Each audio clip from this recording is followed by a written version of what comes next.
Good evening and welcome to our PMP demo. Some quick housekeeping rules here. Please mute your lines at all times just so that there is no background noise. But if you need to speak with me, you can unmute your audio line and speak with me, or you can send me a chat message and I'll be able to respond to you. Okay. The agenda for this evening is we will talk about the introduction. I'll just introduce myself and I'll invite each one of you to introduce yourselves. And then we will talk about the projects and processes.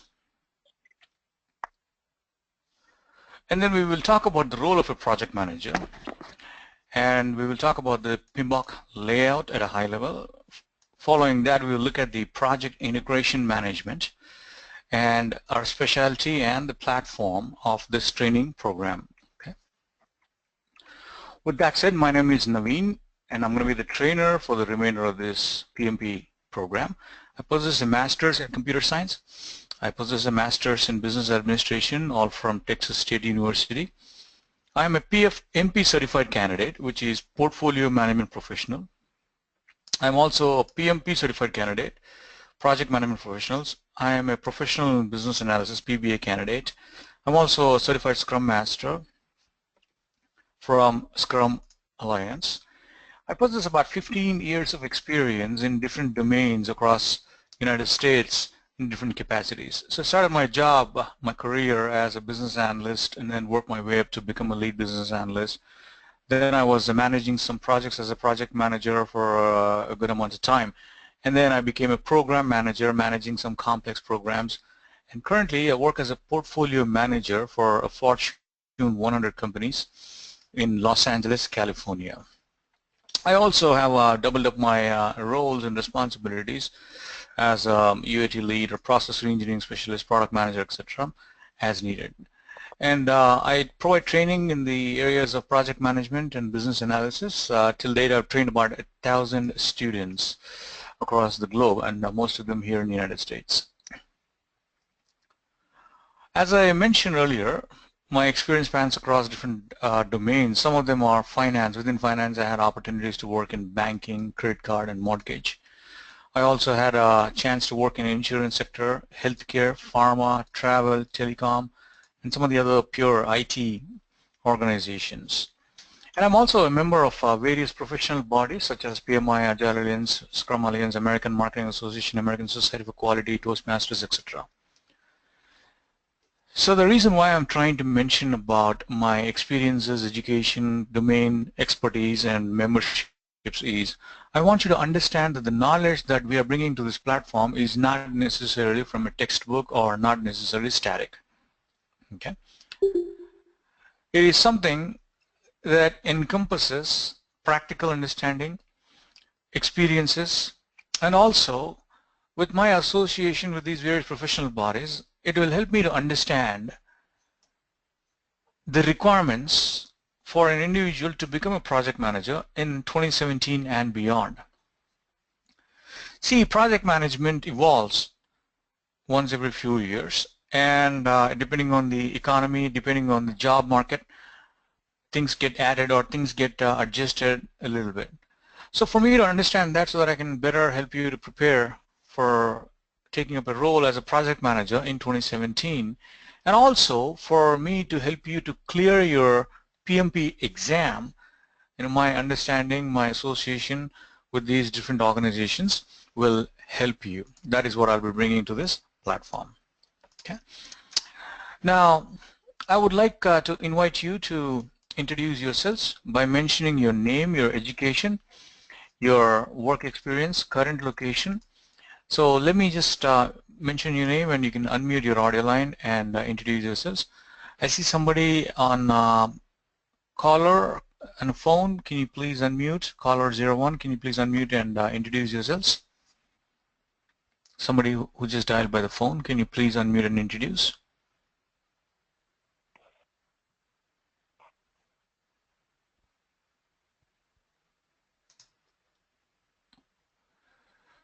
Okay, let's move forward. Lorena, can you please unmute and introduce yourselves?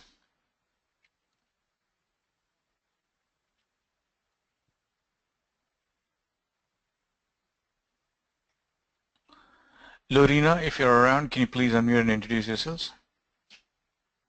Oh, Yes, okay. I I didn't can hear realize. you. I didn't mute. Okay. Hi, everyone. My name is Lorena. I have a bachelor degree in finance accounting and a master's degree in software security and architecture. I've worked in banking for the last 15 years in IT. My current location is New York. I'm not sure what you mean by enrollment. Okay, so generally we would have some students who already would have enrolled in this training program. Okay, no worries there. Thank you, Lorena. Srinivas, can you please introduce yourselves? Srinivas, you had to click on the mic icon in your GoToMeeting control panel. Yes, please introduce.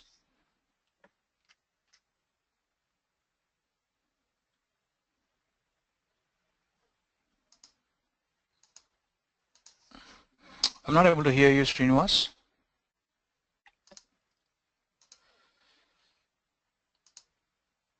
All right, looks like there's some voice issue here, but let's move forward. So once again, I welcome each one of you to this demo session. And anytime if you have any questions, feel free to stop me, feel free to ask questions or type your questions in the chat window if you cannot speak, and I'll be glad to answer your questions, okay? So let me go ahead and kick it off and understand what a project is, right? Some of you may already have had some project management experience. Some of you already worked in projects in different capacities. So what is a project according to you? What is a project according to you? Any guesses, anyone? How do you define a project? And by the way, my classes are highly interactive, which means we will be having a dialogue as opposed to just a lecture or a monologue. And I'll be using a lot of ID examples, non-ID examples. So what is a project according to you?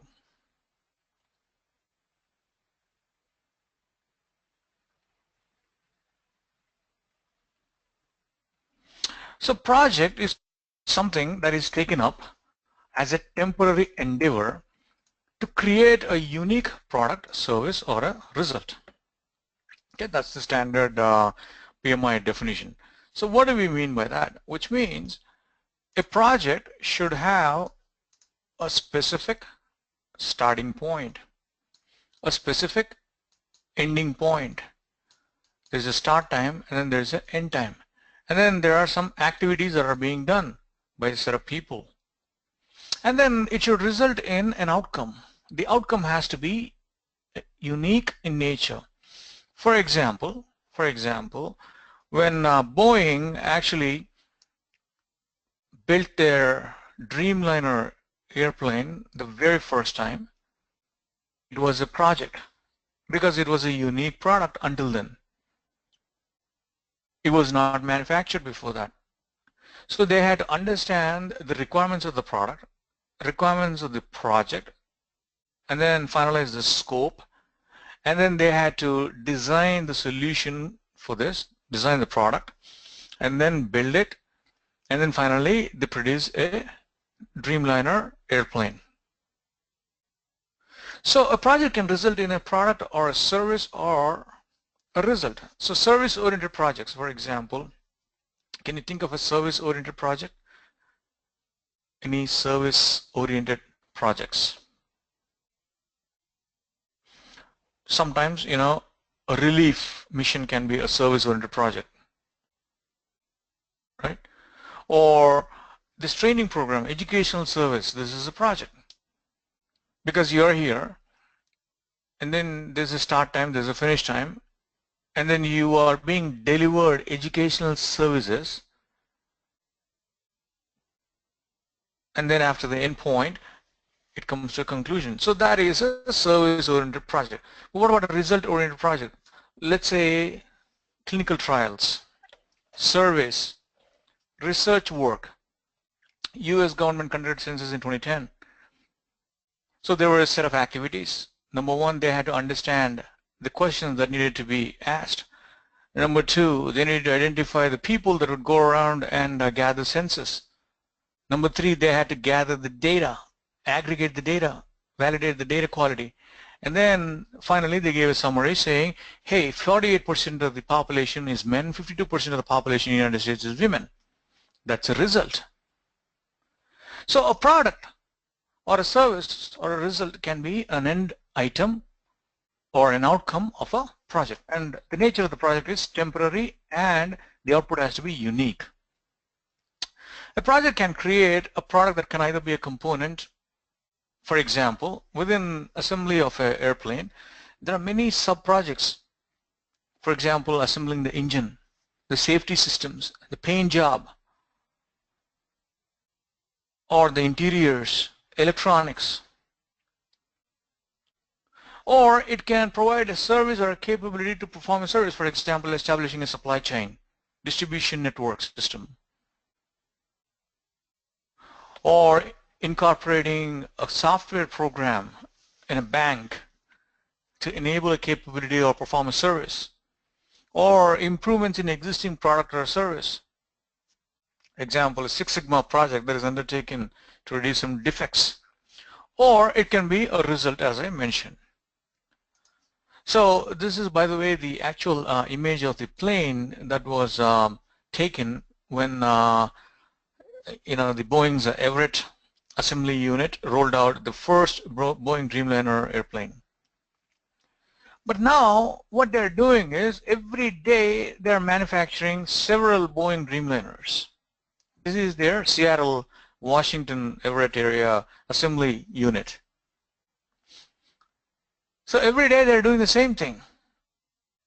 First year they're assembling the fuselage, then they're attaching the tail components, and then they're attaching the wings somewhere down here, and then if you watch, there's no engine. But here they're attaching the engines and then they're rolling it out for paint job outside. So is each of that a project? No. It is an ongoing work. It is a repetitive work. It is something that happens on a recurring basis. Yes, there is a start time and a finish time for each of these items, but the entire process is an ongoing process. It's operational work. Therefore, it is not a project, but it is a process. That is exactly what happens on an assembly line, on a manufacturing floor. The first time it was a project because it was producing a unique product. But if you're repeating the same thing again and again, then it is not a project, but it is a process. So what are some of the key differences between a project and process? Process is also represented as operations. Project is temporary in nature. Operations are ongoing, unique.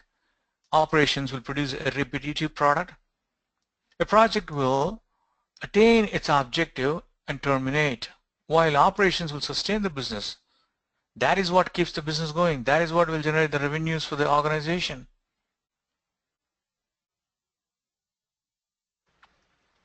So why do we need a project? Projects are taken up by organizations for several reasons. Number one, to stay competitive in the market, right? Market demands, new technology, or provisioning of new services to customers, or organizational needs. If an organization is merging or acquiring another company, then they may have to take up some projects to accomplish that. Or technological advancements. For example, I remember back in 2000, a lot of companies were moving away from mainframe technologies to web-based technologies.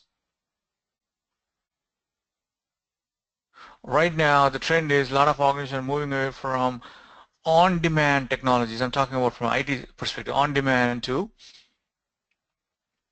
cloud-based software solutions.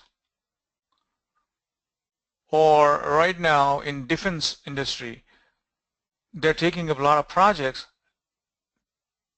to build future weapon system, like satellite weapon system. That's the technological advancement.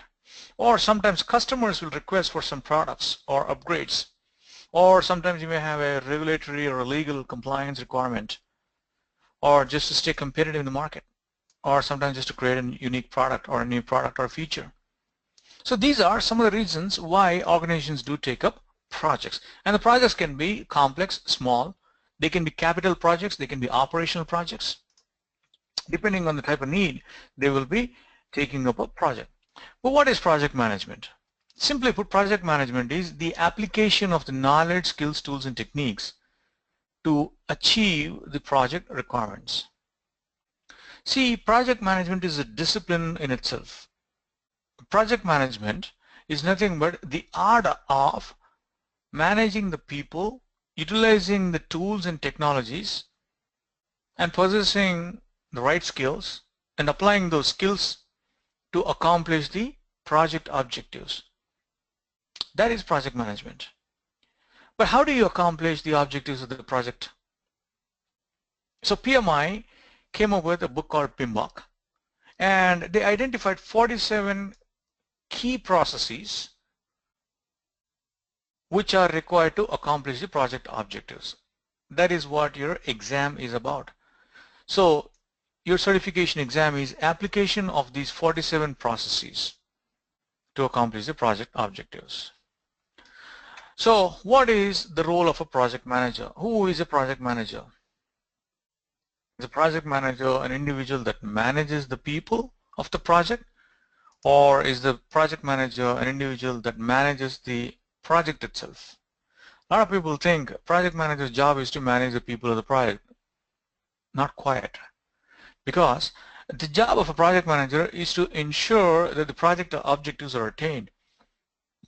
Depending on the type of organization that the project manager is operating, let's say there are different types of organizations like functional organization, projectized organization, matrix organization. If the project manager is part of a functional organization, then project manager will not have any resource management responsibilities. But let's say the project manager is part of a projectized organization or even a strong matrix organization, then the project manager will have some extent of resource management where they can hire resources, fire resources. So it really depends upon the organization that the project manager is functioning in. If it's a functional organization, then they may report to a functional manager or somebody in the project management office or program management office or PMO. They manage the project to achieve the objectives. And for them to do that, they need to be able to balance multiple aspects. There are multiple constraints, multiple parameters. They are the central force. They are the unifying force for all the activities of a project. So if this is the job of a project manager at a high level, what are some of the skills that they should possess? For example, from a knowledge standpoint, they should understand concepts related to project management. They should also have good performance skills. They should be able to perform as a project manager. They should possess some personal skill sets, such as they should have good attitude, leadership skills, negotiation skills, conflict management skills, coaching skills. They should be able to motivate, inspire. They should know how to do the cost estimation. They should know how to manage schedule. They should be proactive in stakeholder engagement and stakeholder management. They should be identifying the risks and managing the risks. They should be good communicators.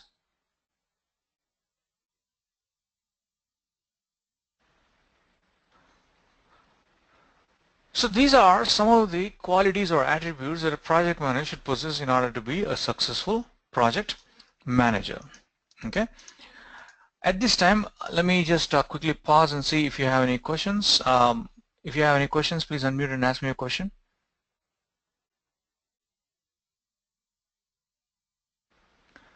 Lorena or anyone, do you have a question? Any questions? You can also type your question in the chat window if you cannot speak.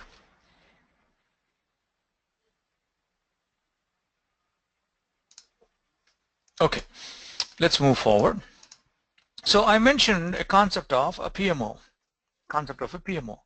See, if you ask individuals, hey, what project are you working on? Then they'll say, okay, I'm working on project A, which is part of another bigger project, which is part of another biggest project. No, that's not how you represent the project.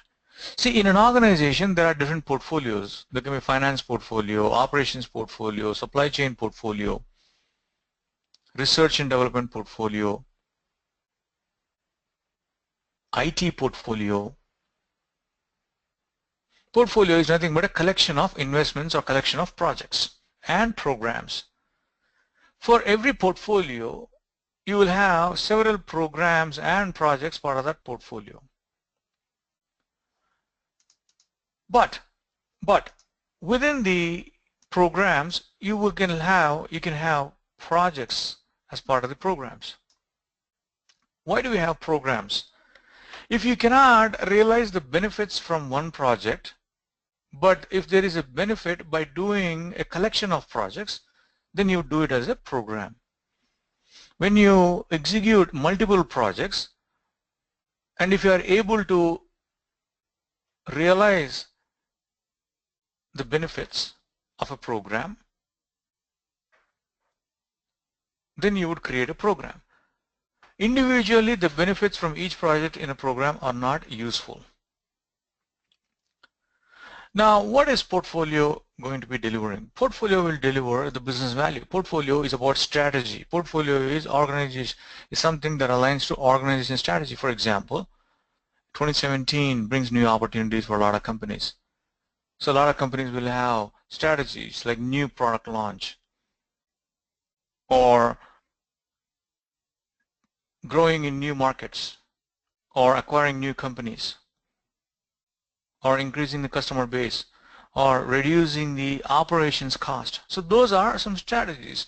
And then the programs and projects that are part of the portfolio should align with those strategies.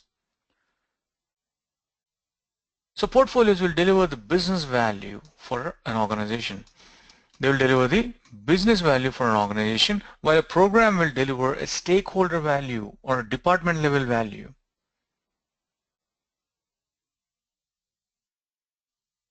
But a project will deliver some of the quality deliverables. It will deliver a product or a service or a result. So in an organization, planning will happen at a portfolio level. For example, right now in our organization, we are planning for 2017 portfolio. In fact, we started that in last quarter of 2016. We've been planning what is it that we should be doing as part of 2017. So first we will plan at a portfolio level, then we will plan at a program level, and then we will plan at a project level.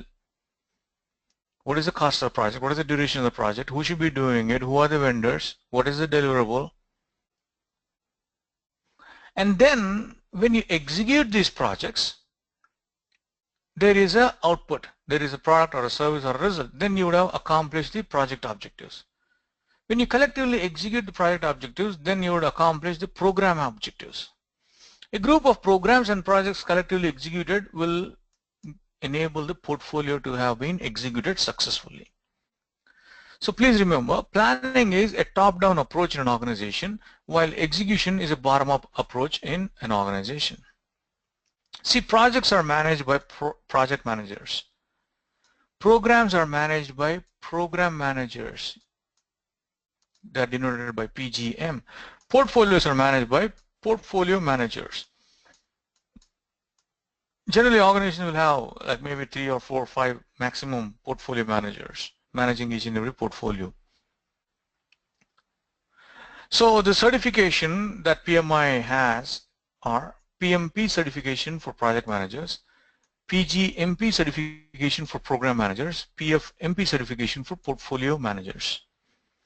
So this is what you are here for. You are here to get your PMP certification. So I possess PMP and then I also possess PFMP, but I don't have a PGMP certification. You don't need to have PGMP to get PFMP. You can just get PFMP directly if you have a PMP. Okay, but anyway, we will, besides understanding the certification related aspect from project management, I also will be talking about how to actually run a project so that you can really run a project in an organization.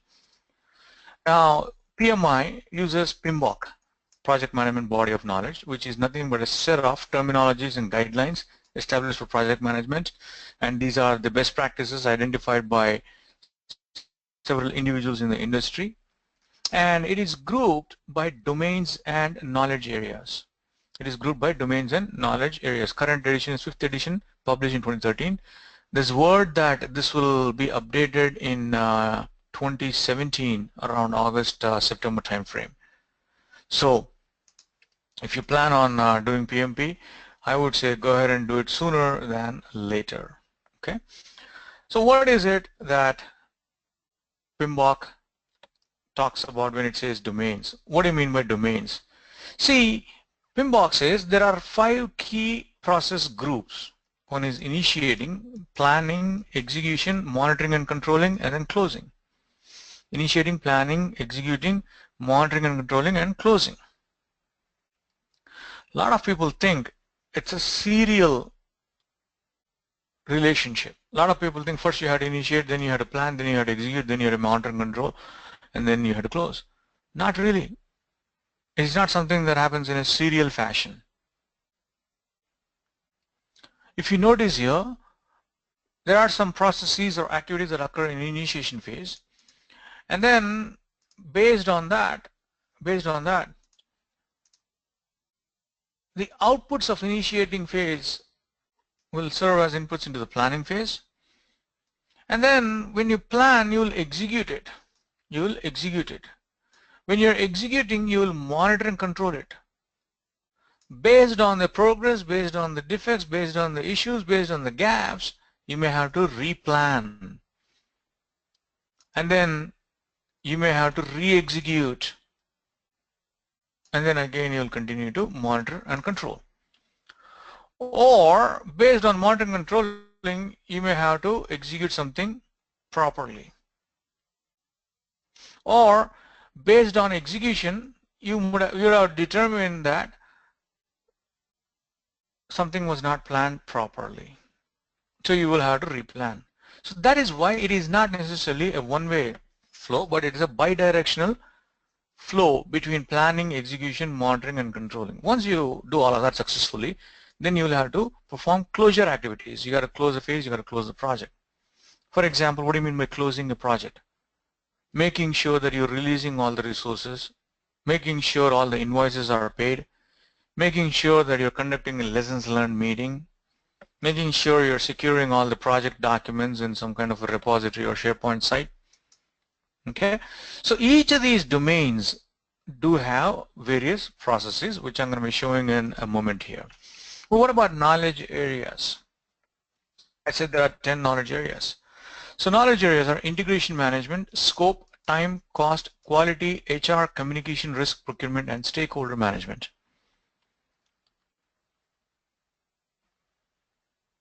So each of these, according to PMI, are key areas, and a project manager is involved in each of these knowledge areas. There are some processes that fall in each of these knowledge areas. So what do you mean by integration? Integration is the act of tying everything together. This is something that you do throughout the project. You got to integrate everything. You got to tie everything together. Scope. What do you mean by scope management? See, there is a product scope and then there's a project scope. Product scope is what should the plane look like? What should the plane accomplish? How many people should it seat? That is the product scope. What about a project scope? In how many days should you complete the project? How many days should you finish the building of a plane? Within how much should you build that? Who will be part of the building activity? What kind of documents should you produce during the project? Who do you have to report, and what is the reporting frequency? So those are all project scope related items. Time management, again, which is very important. Ensuring to see if the project is completed on schedule. Cost, ensuring to see if the project is completed within budget. Quality. What is quality? Quality, a lot of people will think quality is something where you can have different degrees, right? Is it appropriate to say that somebody or a product is high quality or low quality, good quality, bad quality? Is that a right representation? No, it is not. The quality cannot be good or bad. Quality is either a product is qualitative either a product is qualitative or a product is not qualitative. If you ask a quality assurance analyst, the answer or the definition for quality is zero defects is quality. Anything that has zero defects is quality.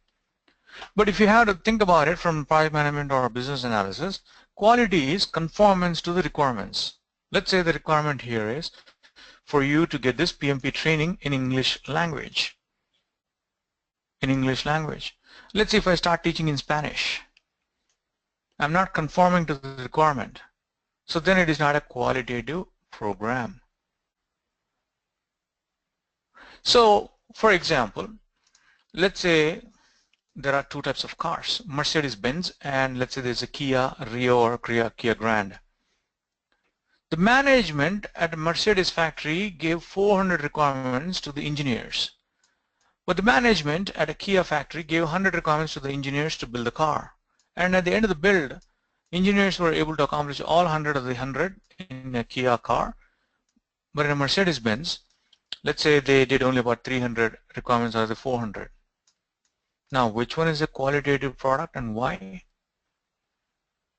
Any guesses, anyone? You can type your response in the chat window. Which one is a qualitative car based on this example?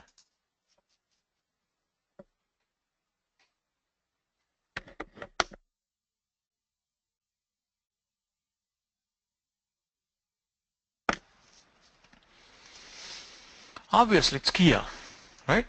Because Kia has zero defects. The original requirements were 100 and all 100 have been met. But in a Mercedes-Benz, 300 of the 400 have been met. That means 100 requirements have been left out. 100 requirements have been left out. See, these 100 could be as critical as a braking system or a transmission system, or as trivial as heated seats, multi-CD changer, or some kind of sensors. But the point here in this example is, out of 400, only 300 have been met. But in a Kia car, all 100 have been met. So which one is a qualitative product? Obviously, it's Kia. Kia is a qualitative product. Then what is Mercedes-Benz in this case? Mercedes-Benz has 200 features more than a Kia car.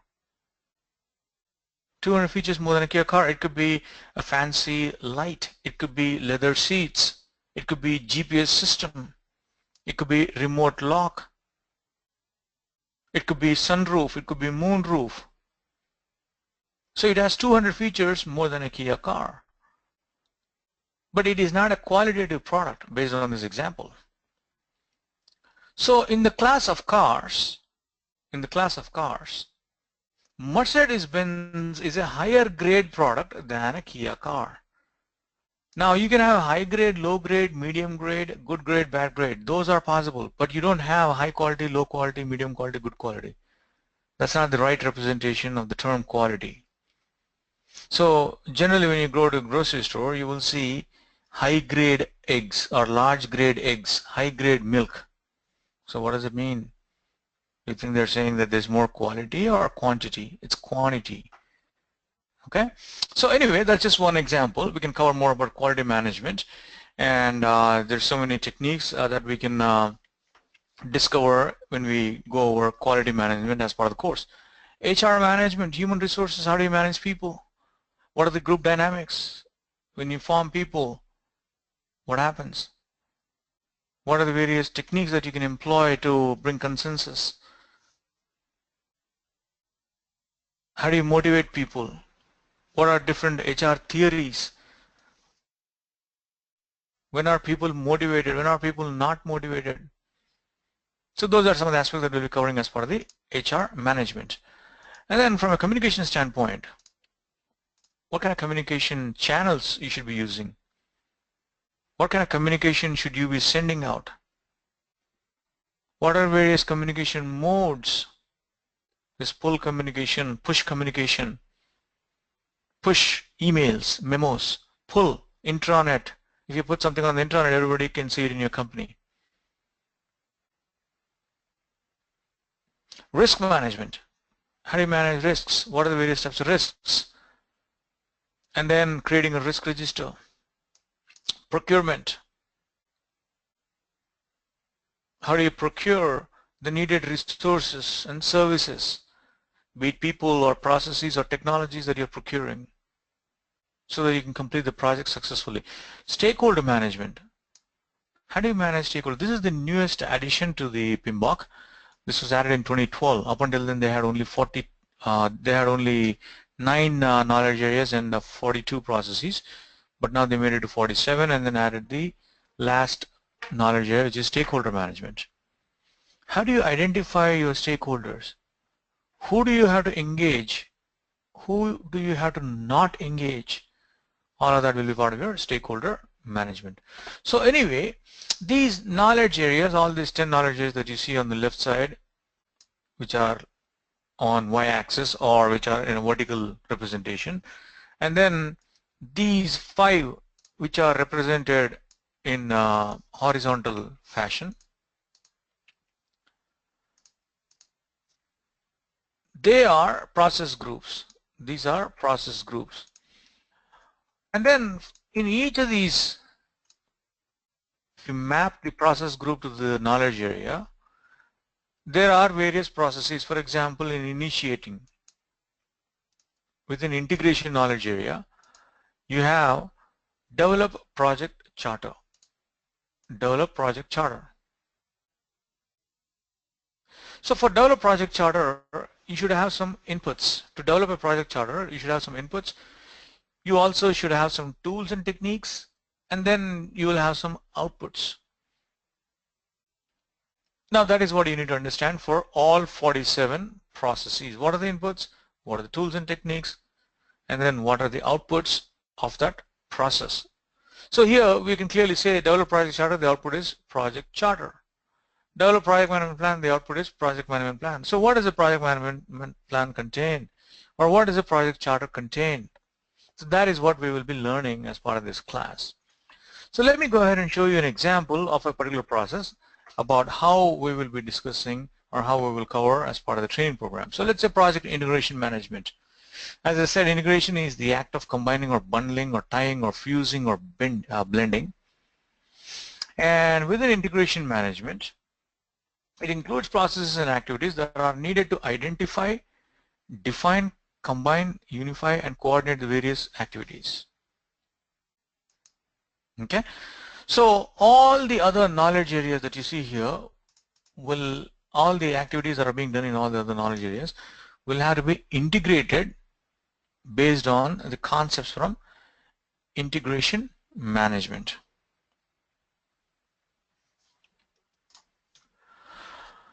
So what is the key or secret for the overall project success? They say good integration management is the main success factor. See, a lot of people don't know how to integrate various components in a project. A lot of people don't know how to integrate various components in a project. But project managers who are knowledgeable should have this overarching comprehensive picture. Project managers who have a bigger picture understanding as opposed to focusing on the details will be able to successfully complete the project.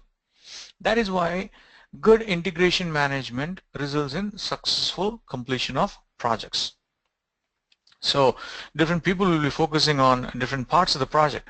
As you see here on the screen, somebody will say, hey, it's a spear, or somebody will say it's a snake, somebody will say it's a tree, or it's a wall. But only the project manager would know that this is an elephant. Right? So this is just a simple example of what project integration management focus should be about. Now, as I said, there are 6 processes within integration management, and develop project charter is in initiating process group, develop project management plan is in planning, direct and manage the project execution, monitor and control the project work, and perform integrated change control and close the project charter or project or phase is in closing phase. So let's go ahead and understand what develop project charter is about. So for every process, there are a set of inputs, there are a set of tools and techniques, and then there are some outputs. So what are the inputs for develop project charter? For example, you need to have a project statement of work. You need to have a business case. You need to have contract. You need to have enterprise environmental factors and organization process assets. By the way, enterprise environmental factors and organization process assets, EEF and OPAs, are inputs to almost all the planning phase processes. So you will see these two repeating for several processes as inputs, and any updates would be outputs. When you have all these things, you would apply expert judgment on that to create a project charter. Now let's look at what or how. This is again a straight view from PMBOK. This is what you would see in PMBOK. So the project initiator would give you the contracts and the project statement of work, SOW or business case, and then enterprise and organizational process assets, enterprise environmental factors will give you the inputs. You will develop a project charter. The project charter will be the output, which will serve as input into the develop project management plan and also to these other three processes. When you see boxes in gray shade, that means this is for this knowledge area, project integration management. When you see a white box inside the gray shaded area, that means this is a process of integration management. When you see a dark shade box within the shaded area, that means it is a process that is being discussed. Okay, so that is the notation here. So what is a statement of work? Statement of work, simply put, is a narrative that describes the work that has to be delivered or done by a particular project team. See, when you hire some contractors, when you hire some people or external partners to do some work on your projects, you'll write a statement of work. You know, generally when you have a SOW, they'll say, oh, that's a good thing, there's an SOW written up. That means there's some guarantee that you'll be hired in a particular project. So how will they write the SOW? What will SOW contain? SOW will contain information related to the business need, related to the product scope. It contains information about the strategic plan. Remember, we talked about strategy. What is strategy? Something that is taking care at a portfolio level, making sure that we are investing in the right strategic themes. And then every project will have to align to one of the strategic themes. Every project will have to align to one of the strategic themes. So some of that information is embedded in the project SOW. Based on that, you will also take the business case. Now, what is a business case? Business case, anytime you hear the term business case, please understand it is justification, right? For example, I'm pretty sure you would have had a business case done in your life at least once. So what is a business case? Have you ever done a business case? Right now, for you to take this training program, you would have done a business case. You would have said, hey, what is the cost of doing this training or getting certified versus what is the benefit? If you're investing X amount of dollars to get your certification, what's your benefit?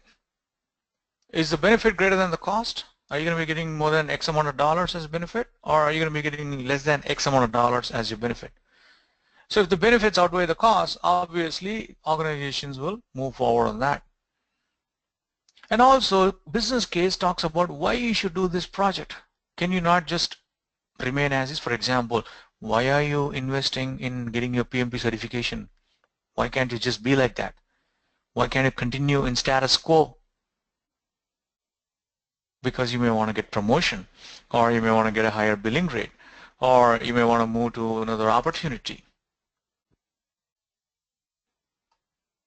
Or there's another option, right? Instead of getting this PMP training and getting certified, you could switch to other roles or other careers. So you have 1, 2, 3, 4 options, and then you will say, hey, this is my choice, which is to do the project. So in this case, let's say in this example, your choice is to get PMP certification. And then you have to present the benefits of that. What are the pros and cons, right? And why did you choose a particular option? That is what business case document is about. It will also address some of the market demand aspects, organization needs, some of the legal requirements, ecological impact, and any social needs associated with that. And then you have something called as a contract, which is also an input to develop project charter. What do you mean by a contract? Contract, simply put, is some kind of a binding agreement between multiple parties, especially when the project is being done for an external customer or by an external party. And then you have EEF and OPS. Let me spend a moment here to talk about enterprise environmental factors. See, there are internal environmental factors and external environmental factors.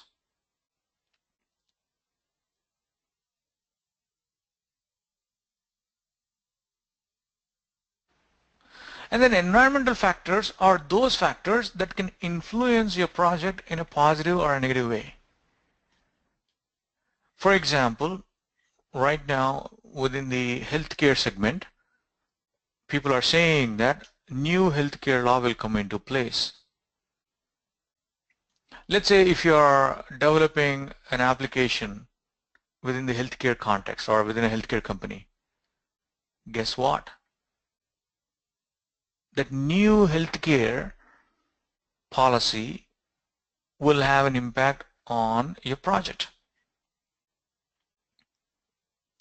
In 2008, when there was recession, there were a lot of companies that actually went bankrupt. So in 2009, you know what the organizations did? They actually cut down on their project investments. So now the projects will have to be delivered, but then again with a reduced capital dollars or expense dollars. So market conditions. Or sometimes in some countries, if you are executing a project, let's say in some nations, you have to comply with the local governmental policies.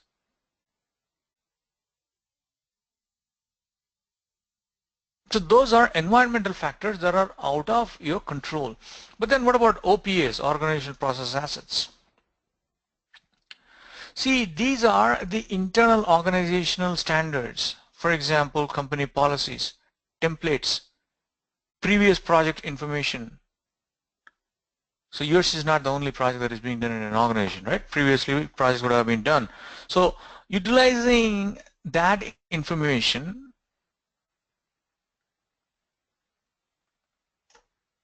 would be one of the things that you would do as part of applying the inputs to accomplish your process, which is in this case project charter development. Now you have all these inputs, and then you will have to apply expert judgment. What is meant by expert judgment?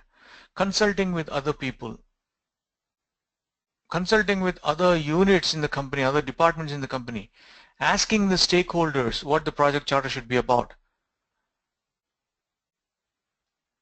getting information from professional and technical associations, any industry groups, hiring some specialists, consultants, or subject matter experts, seeking information from project management office, like asking a program manager or a portfolio manager, because they would have understanding of various other projects, so they can give you some guidance about what you should put in your project charter. Based on that, you will develop a project charter. Now, what is a project charter? A project charter, simply put, is an artifact or a document that contains the purpose of the project. What is the purpose of the project? Why are we having to do this part? Because we want to increase our revenues, or we want to go into new marketplaces, or we want to increase our customers, or we want to reduce the time taken to perform some functions. Also, project charter would contain the project objectives and related success criteria. What will determine that a project is successful? What are the various metrics? What are the high-level requirements? What is a high-level description? Any high-level technical and business risks that would be done as part of the feasibility study at the time of doing the business case. Major milestones in the project. For example, this is when we will complete planning phase, or this is when we will complete requirements gathering phase, or this is when we will do the first prototypes. High-level summary of the budget. It's $1 million project. So all of this information is contained in a project charter. In fact, there's a question on the exam itself, which is,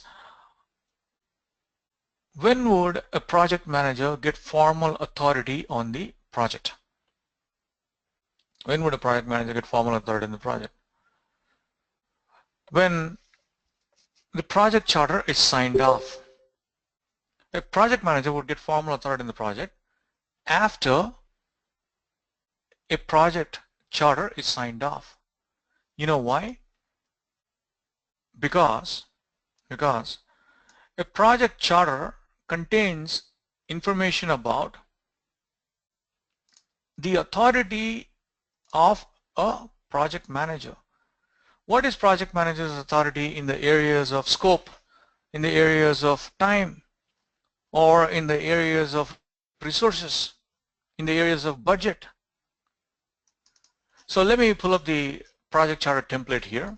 So for example, this is the template that is published by PMI. So here is your project charter. You have project title, sponsor, project manager, date prepared, customer. What is the project purpose?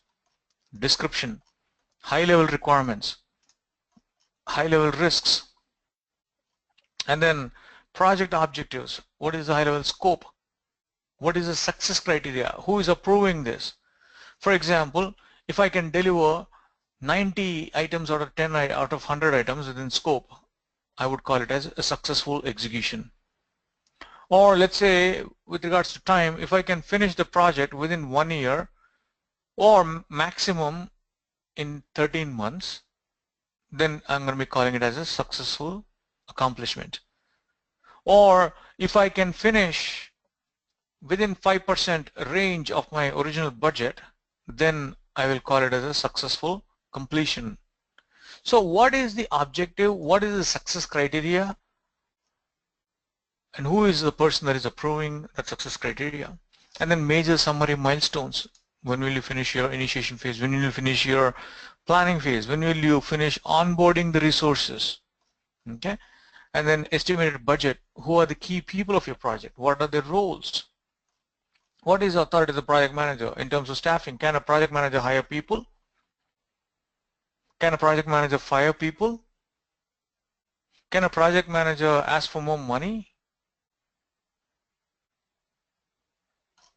Can a project manager make any technical decisions? Will the project manager have the final say in any conflict?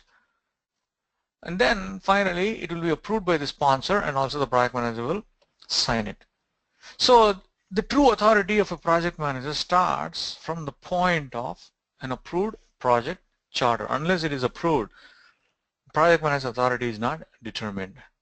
Okay, so this is how we will be learning the concept here, which is we will understand the inputs, the tools and techniques, outputs, and then we will look at various templates to understand what each of these documents are.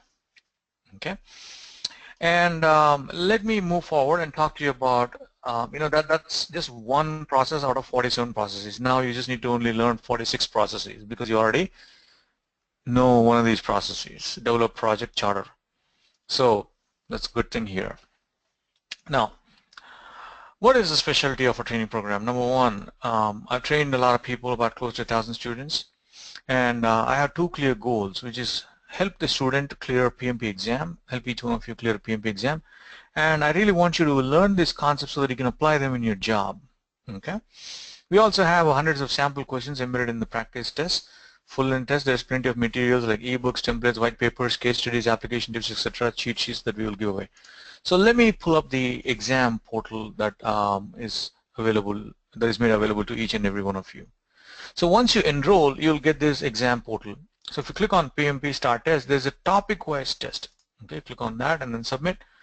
So you can choose the number of questions that you want to work on. Every knowledge area or chapter has a certain number of questions. So let's say you want to do 5 or 70 or 71, whatever in between. And start the question number. Okay. So for example, in your project, you create a document to record a code of identifier account, description of work, responsible organization, and schedule milestone. This document can be referred to as what? So let's say it's WBS. Okay. Now it says it's not correct. You got to choose something else. Okay. So because we did not discuss what a WBS or WBS dictionary in our class today, you will not be able to answer it. But then you can go to the next question. Let's say in your project you are in the process of leading and performing the work defined in the project management plan and implementing approved changes to achieve the project objectives.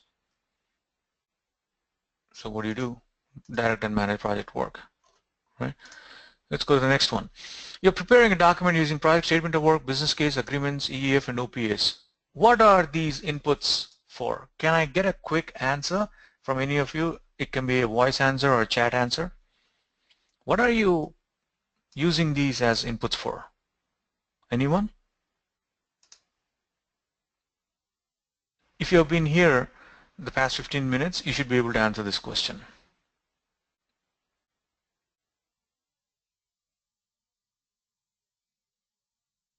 Let's see.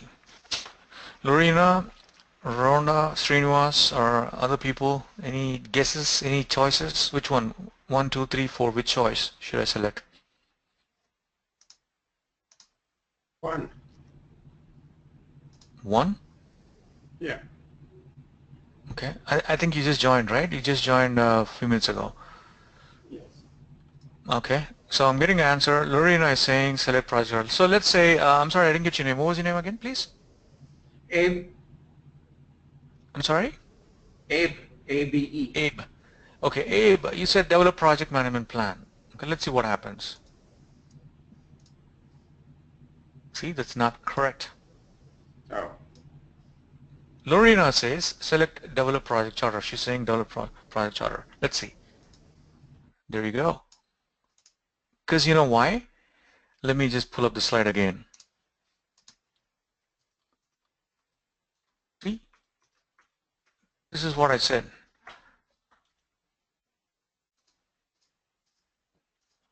Inputs, project statement of work, business case, contract, EEF, and OPAs. What are these inputs for? To develop a project charter. Right? So develop project charter. Let's go to the next one. You're a project manager. You received a question from the stakeholders to provide more features to the product. Which tools and techniques do you use to process the request to perform integrated change control? So to understand that, you need to have some understanding of what you mean by perform integrated change control. Okay. So to perform integrated change control, which tool would you use? So let's say I'm just taking a guess here. Okay. So let's say I go one more time. Let's say it's a wrong answer. Then what happens? See, it's giving me a clear-cut answer. It says option 3, expert judgment meetings and change control tools. It's giving a justification for that.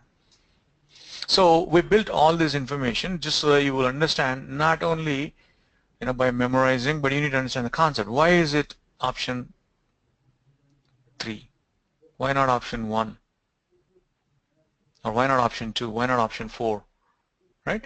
It's giving you that detailed description. Let's go to the next one here. You are the project manager of a project which has the objective of producing bearings with a margin of error of 0.002 mm according to Six Sigma specifications. You have been asked to create a document that can help you apply technical and administrative direction to audit the bearings and ensure that they conform to requirements. You should use what? What should you use? See, when you evaluate a question, I'm going to be just giving you a tip here, just so that you understand. The way you need to do these tests is, in a question, there's a lot of information. There's a lot of noise.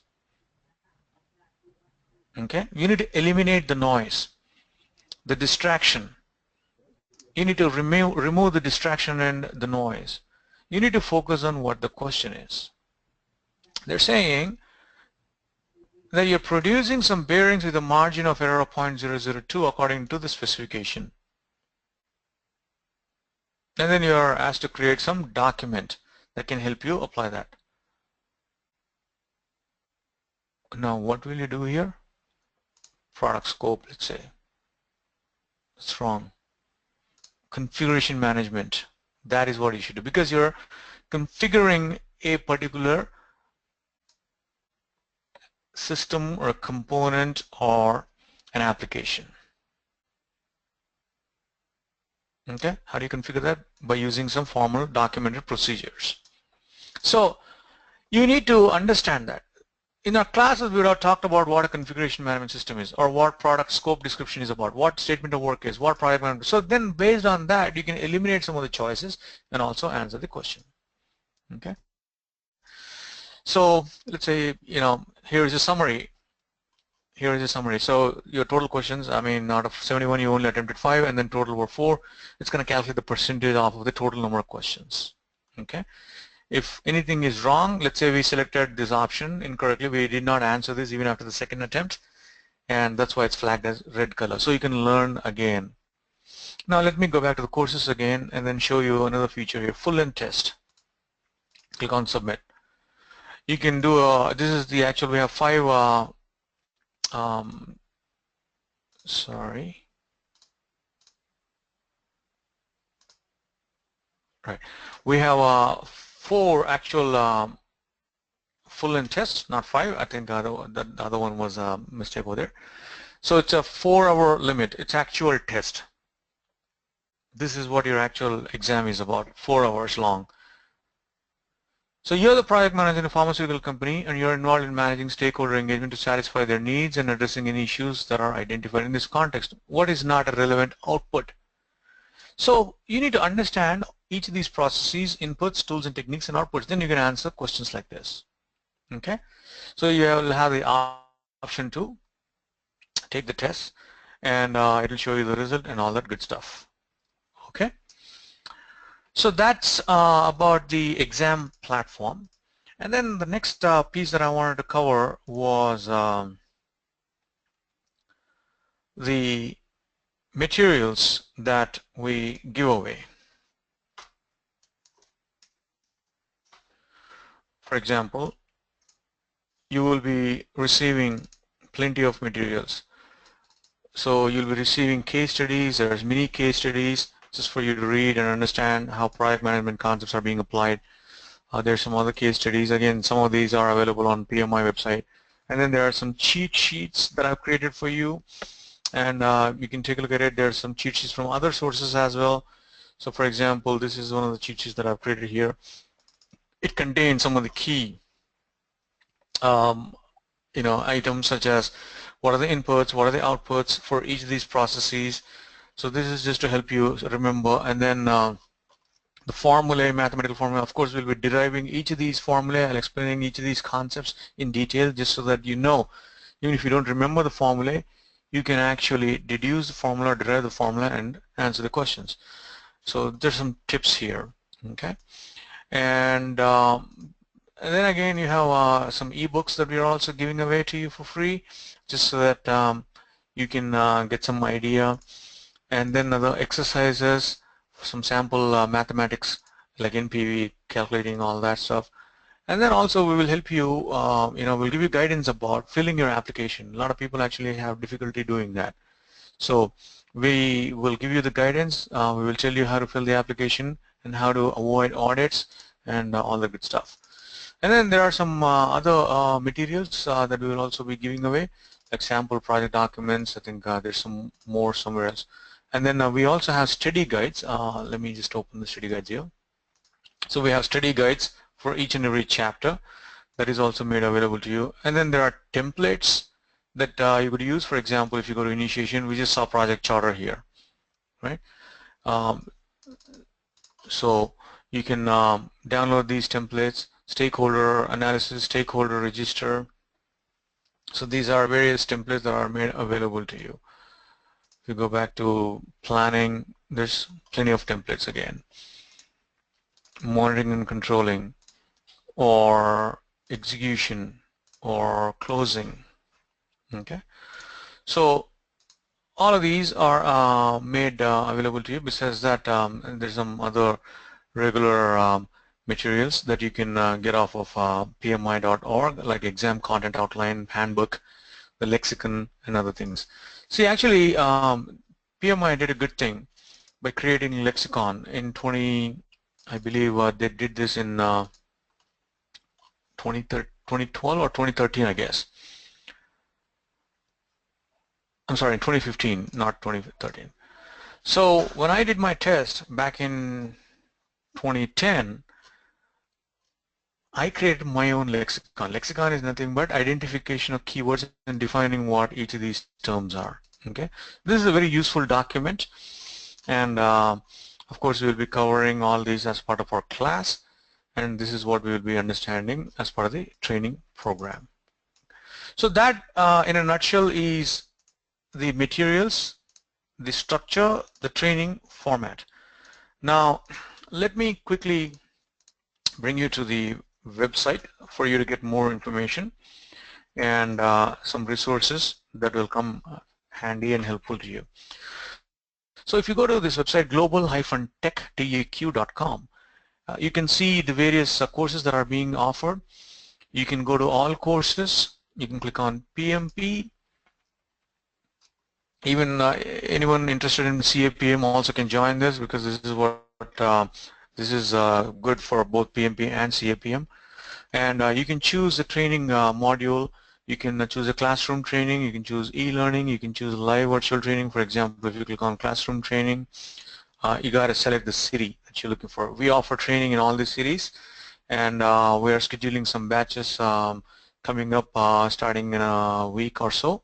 So you can contact our training coordinators at this number, and you can determine, for example, let's say New York.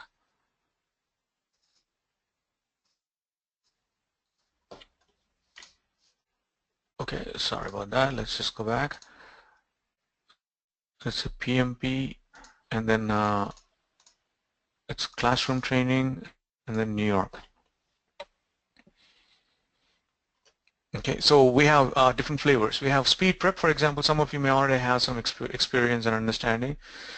There's a speed prep 2-day program, and then there's a 4-day boot camp.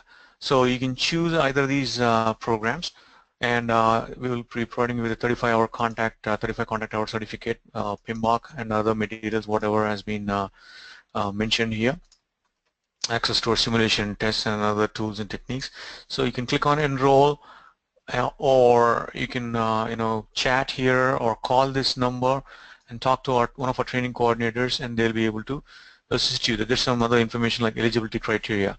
So speaking of eligibility criteria, what do you need in order to get your PMP certification? So let me pull that slide up real quick here. So in order to have your PMP certification, or in order to be able to qualify for your exam, you need to have a 4-year degree. You need to possess a 4-year bachelor's degree and 4,500 hours worth of project management experience.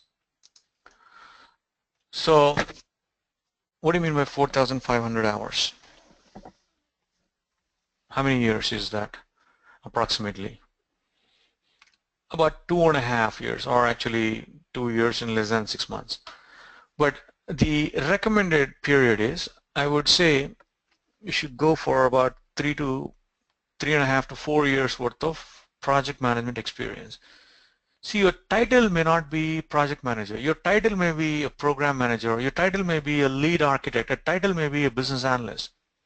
For example, when I did my PMP, my title was business analyst, but the role I played was project manager's role, because I manage projects, I manage the cost or budget, manage schedule, manage stakeholders, did some of those tasks, created project plans. So it's the role that you play that matters. So it's about, I would say, go for at least 3 years worth of experience, and then of course you'll be getting 35 hours of contact hours of education from this training program. If you don't have a 4-year degree, then you're going to have a secondary diploma with about 7,500 hours of experience. Okay.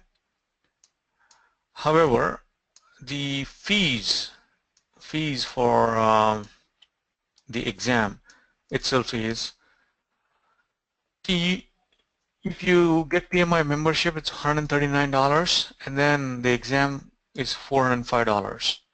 This is not the training fees here. It's the exam fees that you'll be paying to PMI.org.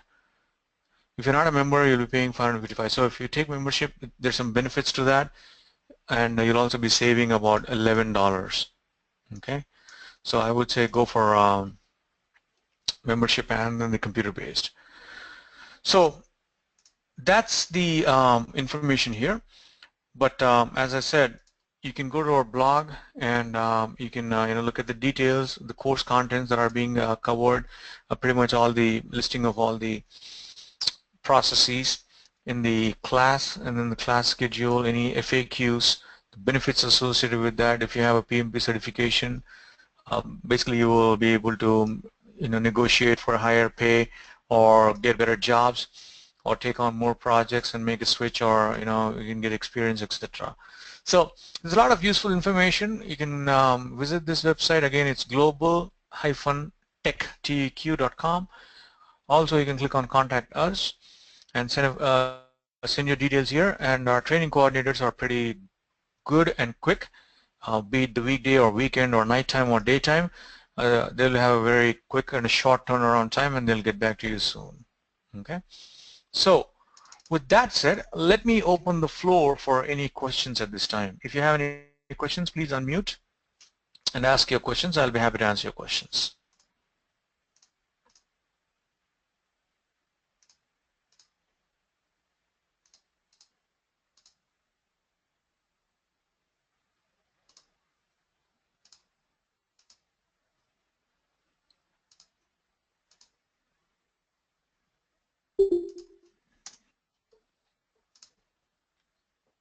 Okay, any questions, anybody?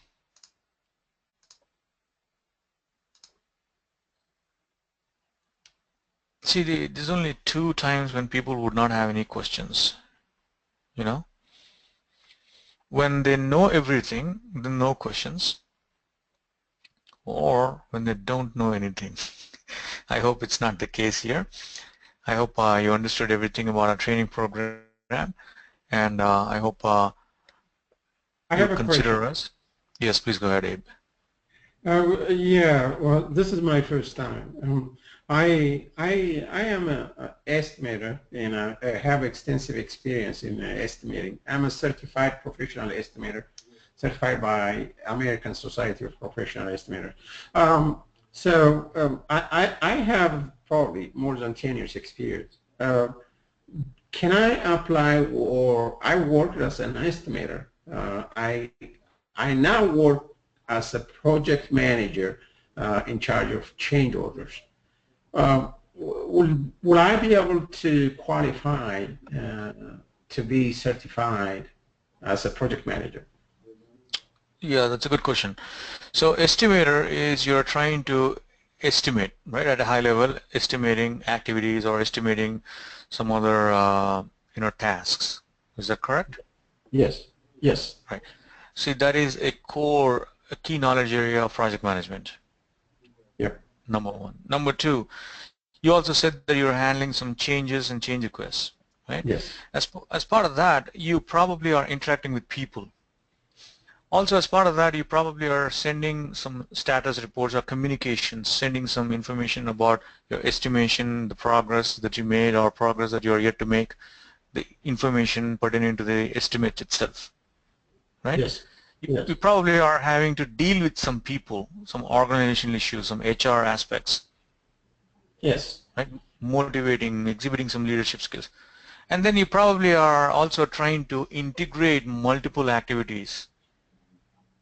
Yes. So that you can have the final result or document or estimate, whatever it is. Mm-hmm. So if Yes. you're doing all that, you definitely qualify to take PMP exam. As I just mentioned, you do not need to be called as Abe Project Manager. It's Abe Estimator, but the tasks that you are performing are a project manager task. Okay? So for example, in the past I had students from Bank of America. Their title was Senior Vice President or Assistant Vice President.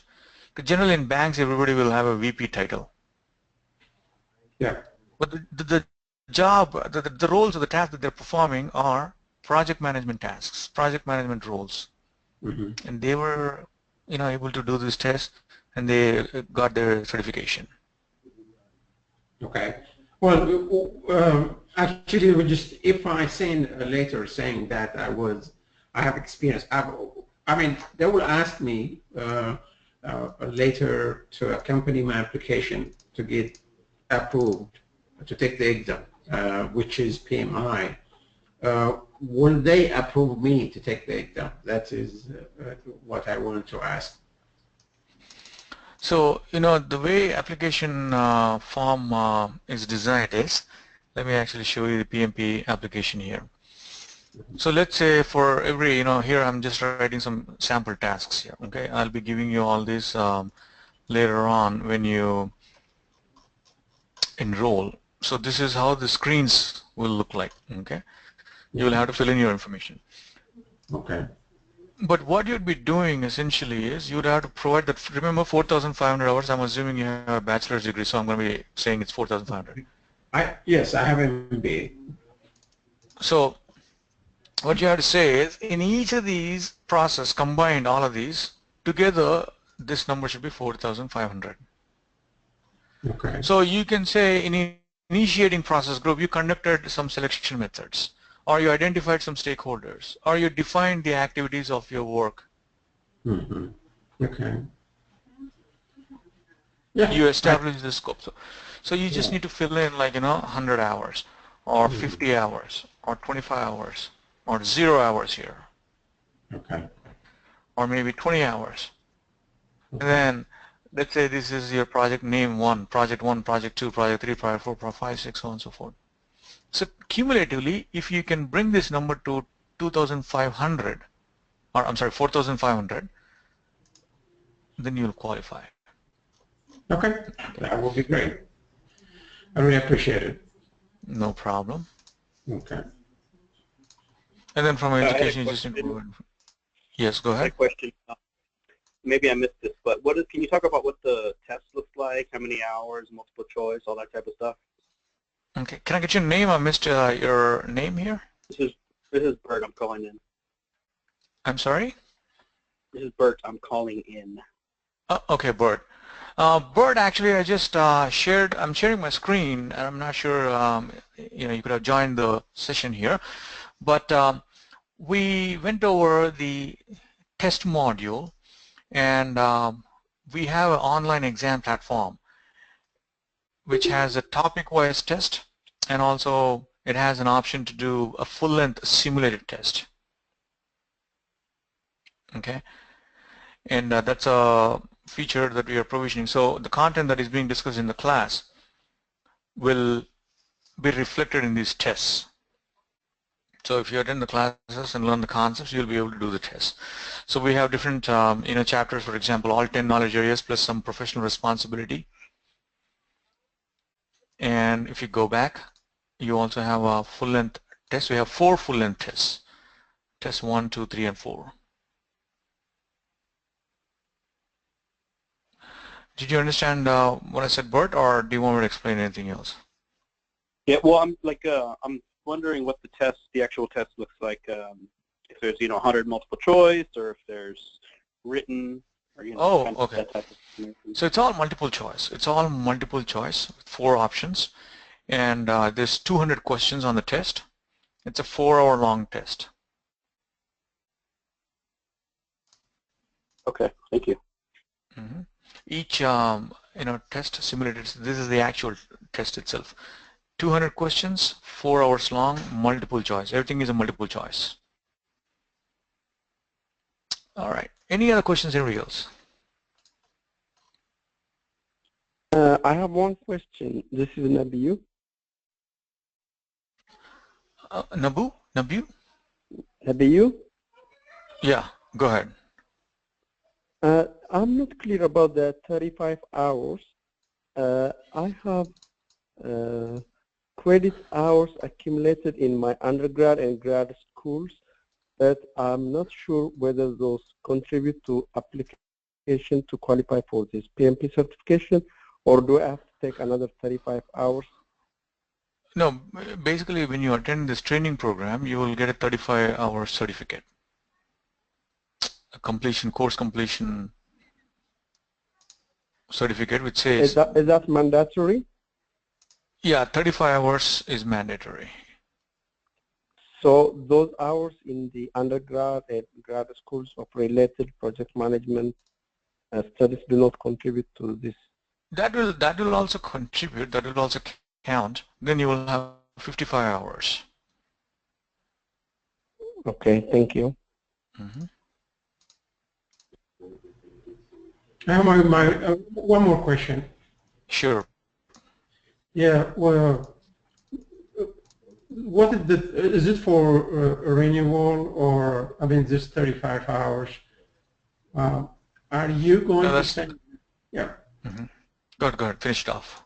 Yeah. Well, I think we just for this participation, are you going to send us a certificate? So the 35-hour certificate, I think I should have had a certificate here, maybe a training coordinator. Is anyone on the call here a training coordinator? Do you have a certificate that you can probably send as a sample? Okay. All right. So, I think if you leave your email address, the training coordinator will send it over to you as a sample. Okay, there's just a sample certificate that just says that you now possess 35 hours worth of project management experience or project management education. Okay. Yeah, great. Okay. Thank you. Yeah, they'll give you the certificate, and then all you need to do is in this application form. So let me just show you the application form one more time. Education. It's going to ask you, do you have 35 hours of project management experience? Here you can just say course title, PMP Bootcamp, institution name, Global-Teq, course started whenever you start, course end whenever you end it, and the hours 35 hours. So this is what matters. Okay, that'll be great. Okay. All right, anybody else, any other questions?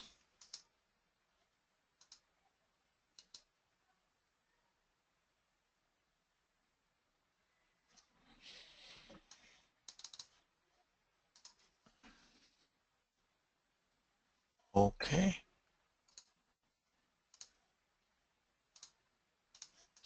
All right. If you don't have any other questions, thank you very much for your fantastic participation tonight.